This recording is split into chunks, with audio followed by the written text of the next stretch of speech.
सत्य असत्य कलेश कलंक द्वापर युग की कहानी ये।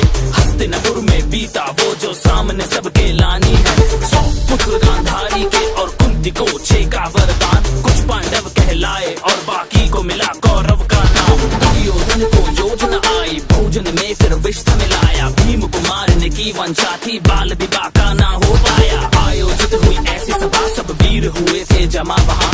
भीम ने जो फिर गदा घुमाया सम्मोहित था सारा समाज। जाति कुल सम्मान को लेकर कौशल का देने प्रमाण। कर्ण ने अर्जुन को ललकारा सूत पुत्र को मिली पहचान। ऐसा फिर षड्यंत्र रचा जो पांडु वंश का अंत करे। बचा लिया पर विदुर ने उनको पांडव वन प्रस्थान करे। फिर ऐसा संदेशा आया न्योता जो स्वयंवर का लाया। होड़ मची थी वीरों की पर अर्जुन का परचम लहराया। भ्राता और पत्नी सहित घर को अब वो लौट चले। दिन देखे माता ने कहा वो शब्द भी दिल को भेद चले। शकुनी का प्रपंच सुनो पासों को फेंका जाल बुना। धर्मराज कुछ समझ न पाया राजपाट संग मान गवाया।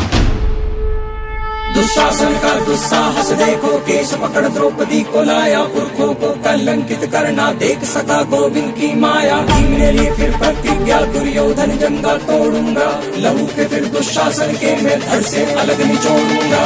12 साल वो बीत चले और 13वां था अज्ञातवास। ध्वनि सुनी गांडीव की और युद्ध का हुआ आभास। कृष्ण की सेना कौरव की खुद कृष्ण चले अर्जुन के संग। फिर युद्ध छिड़ा और जहाँ भी देखा चारों ओर लहू का रंग। अर्जुन के मन में शंका थी कैसे उन पे प्रतिघात करे। गीता का उसको सार सिखाया धर्म का वो संहार करे।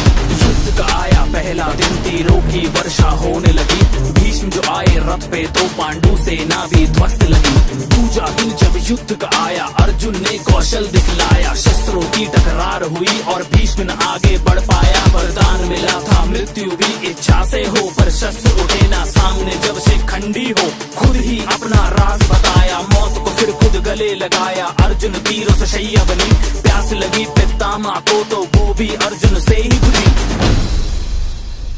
जिसको कोई तोड़ सके ना ऐसे व्यू की रचना कर दी। तोड़ दिया एक बालक ने उस अभिमन्यु की हत्या कर दी। कैसा इनका हट है और कैसा इनका है ये धर्म। एक तरफ जलती है चिता और दूजी ओर छलनी है बदन। युद्ध हुआ वो ऐसा भीषण तीर चला और दूजा आया। कर्ण जो रथ से उतरा तो एक तीर हृदय को चीर आया। वो सर्वनाश था चारों ओर अब विनाश था चारों ओर। धड़ सर से अलग अब गिरने लगे अधर्मी अब सब मरने लगे। धृतराष्ट्र 100 पुत्रों की संख्या भी अब कम होने लगे। शकुनी का भी अंत हुआ और था अब दुशासन का। उसके सीने को चीर दिया अब लहू के संग शवासन था। दुविधा में दुर्योधन था जीत का कोई आसार नहीं। युद्ध में कैसे विजय मिले जीवन का बस आधार यही। वज्र का उसको कवच मिला पर जंघा में कमजोरी थी। मातृ प्रेम और शिव आवाहन से शक्ति बटोरी थी। एक शिष्य बलराम का था और दूजे संग थी कृष्ण की माया। फिर कंपन महसूस हुई जो इन दोनों की गदा से आया। दो योद्धा का बल टकराया भीम लगा था कुछ असहाया। देखा जब मुरली ने तो इशारों में था कुछ समझाया। समझ के उस इशारे को जब गदा भीम ने मारा वो दुर्योधन जंगा टूट गई ना उठ पाया दोबारा वो। अधर्मियों का विनाश हुआ अंत में धर्म ही जीत गया। कलयुग का आरंभ हुआ और द्वापर युग भी बीत गया।